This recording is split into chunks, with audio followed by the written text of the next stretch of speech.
Hello, it's such a pleasure to be with you again. Marina Kats, I'm an attorney and I've been practicing law for 33 years. And my guest is Elsa, and by now you know Elsa Arbitman. She is an insurance broker and has her own agency. So we are doing sort of like a consumer service. Absolutely. When we advise people on what they need to do to protect themselves from the lawyers like me, and buy insurance from somebody like you, so that at a good day, at the end of the day, if God forbid something happens, there is a protection and they know how to go about either if they are being sued to defend themselves, or if they're a victim, we will explain to them what they need to do to maximize their recovery. So today's topic, as we promised from the last show, is going to be about the dog bites. So I will tell you, sometimes it's pretty vicious situation and everybody, kind of think about it that it is a joke, but it isn't. I have 3 cases that are close to $1 million in the recoveries because of what happened to people as a result of somebody negligence with a dog, and how important it is to have an appropriate insurance. And what I want you to tell them first, what insurance to have, and I'll give a couple situations, and they're going to tell me if the insurance that they had would work in those situations. Yes, absolutely. Hi, everyone. My name is Elsa Arbitman. I'm an insurance broker in Langhorne, Pennsylvania. I work with homeowners insurance as well as commercial insurance. But in any event, to touch base on the situation with pets, it is very important that you let your agent know that you do have pets. It is a question on the application. Sometimes people, may or may not provide accurate information, but it should be accounted for on the application, because from a claims perspective, the highest liability lawsuits from homeowners policies come from dog bites. And also, to protect yourself even better, if you do have dogs, is to get a personal umbrella policy where you can purchase an additional $1 to $5 million of coverage. It's also important that if you are a landlord and you're letting people into your house as a tenant, that you are aware if they do have pets in the house, and that is also indicated on the application, and that you have your tenant purchase renter's insurance to take that level of liability off of you. And Marina can touch base that even if you're letting somebody in to live in your place, that you could still be liable if something happens with their dog.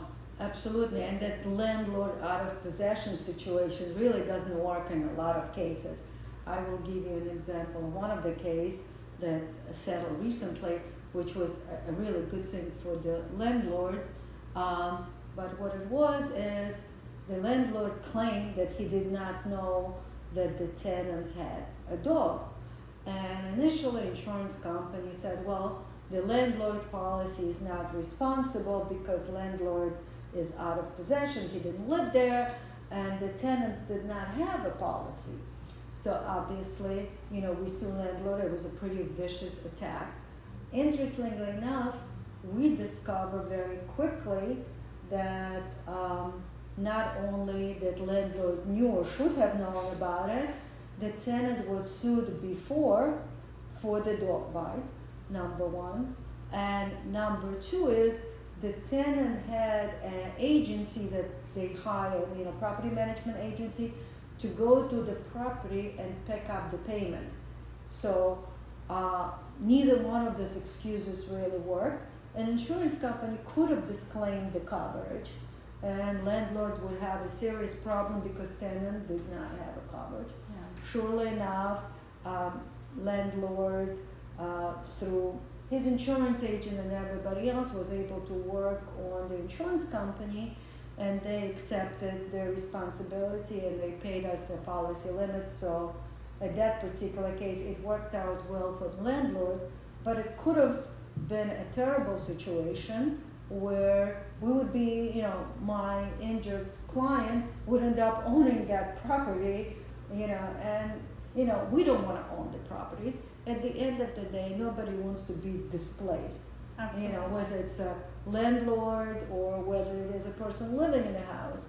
So if you have a good insurance policy, you know, the lawyers usually don't try to go against the people individually. Just make sure that you have a good insurance policy that covers that situation. Absolutely. We have another case where a woman has a contract with the agency that come in and takes care of this woman, but she resides with the family, you know, her daughter, son and daughter-in-law. I'm not sure exactly what the family dynamic is, and they have 3 dogs. And in our particular situation, the agency employee called up first to the home and said, I am coming over to visit the mother. Would you please make sure that the dogs are secure at home? Because she knew that the dogs were pretty vicious. Mm-hmm. Well, they took the dog out, but somehow the dog broke loose, and guess what?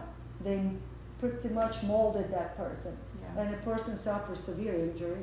The person's unable to work. So the agency, insurance company has to pay workman compensation to the person. I mean, the rigmarole of thing, the person is very much injured. So they have a homeowner's policy. The homeowner's policy will pay for the dog. But so many moving parts with this situation. And if they did not have insurance, think about what an amazing and horrible amount of medical bills that they would have faced. They would have lost their house. Yes. So that's just absolutely crucial. What is the minimum insurance policy that you recommend for the homeowners? And what is the minimum insurance policy that you recommend for the landlord with residential properties? Sure. So before we go into the limits, I also did want to touch on 2 more things. There is a list of dogs that you're not eligible for homeowners insurance unless the dog goes through special training. And, you know, an agent can talk about that in detail. And if you do not tell your agent that information or you lie on the application, and the homeowner's policy finds out that during the investigation, they can void the policy too. So that's also important to know, to make sure that you're upfront and honest with your agent. And one other thing I wanted to say, it could be anywhere. It doesn't even have to be in your house. It could Absolutely. be you're walking the dog, you're on the sidewalk, you're at the park. No matter where it is that you're with the dog, the liability still follows you. I tell you an interesting thing about this one. See, you know, you practice law long enough, you see all kinds of cases. We had a case again, 2 women and a little 6 or 7-year-old boy. So one woman came to visit with her son, and 7 or 8-year-old boy, and they were walking a dog. And the boy probably asked, I mean, I know how the case went on, but the boy asked, could I walk the dog? So a woman said, yes, but the dog is a little bit on the large size, be careful. So surely enough, they gave a dog, you know, on a leash, of course, leash to a young gentleman, and the dog sees another dog, pulls, the boy falls, the dog runs to this other dog, and the owner of the other dog is obviously afraid because the other dog is a very small dog, goes to pick up that little dog, and the big dog jumps on the owner. As a result of it, that person falls and injures himself. Well, guess who is responsible? The owner of the dog, because they should not have given a leash to a young child. Right. Thankfully, they had liability insurance on their homeowner policy, and they paid for the injuries. Right. But if they didn't, people have to understand, if they do not have enough insurance, it's not like, oh, well, I don't have insurance. It's, oh, well, you're going to lose your home.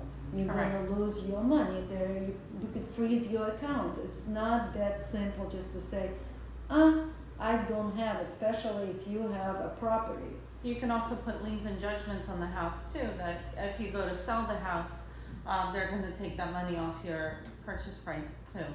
So to answer your question about the liability, the minimum is $100,000, but if you're a homeowner and you have higher level of assets, you should purchase enough liability protection to cover your assets. For some family, $100,000 may be enough. For some family, $1 million might not be enough. So you want to buy enough to protect your assets. I absolutely agree with you. I think $100,000 nowadays is just not enough. No. And Especially if you have a $500,000 home and you're buying a $100,000 liability policy on your homeowners, you're not doing yourself any favor because you have a $500,000 house. Yeah. And the price difference is very minimal. And even so, with people saying to me sometimes, you know, in the conversations, oh, I do have X number of dollars house, but I also have a very big mortgage. That's fine. You know, they might not foreclose on your house immediately because you have a mortgage, but sooner or later, your desire is to pay off the mortgage, and the judgment is good for 7 years. Mm-hmm. And at the end of that 7 years, if the judgment is not satisfied, the lawyers can continue and reinstate the judgment. So it's not that simple. I just want to, you know, warn them. How much is the difference between $100,000 and let's say $500,000 in homeowner policy? Like maybe I mean, depending on a lot of other factors, but $10, $20 a year. That's it? Yeah. Well, you heard it here. Yes. We are doing really public service here. So just please make sure that for my sake, because obviously, you know, I don't want to go against somebody personally. I would certainly prefer that there is insurance policy that would cover the losses. And I do want to maximize the recovery for my clients. We, over the years, recover millions and millions of dollars for the clients. So I want to make sure that we continue successfully and get our clients properly compensated. So if God forbid you're injured in any way, including the dog bites, of course, please call us at 215-396-9001.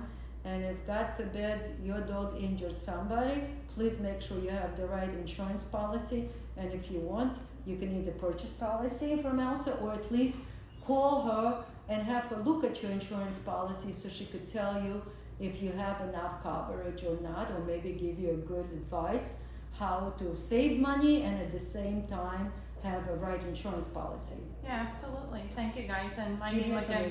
Yep, and my name again is Elsa Arbitman, and my phone number is 215-757-0816, and I'd be happy to hear from you.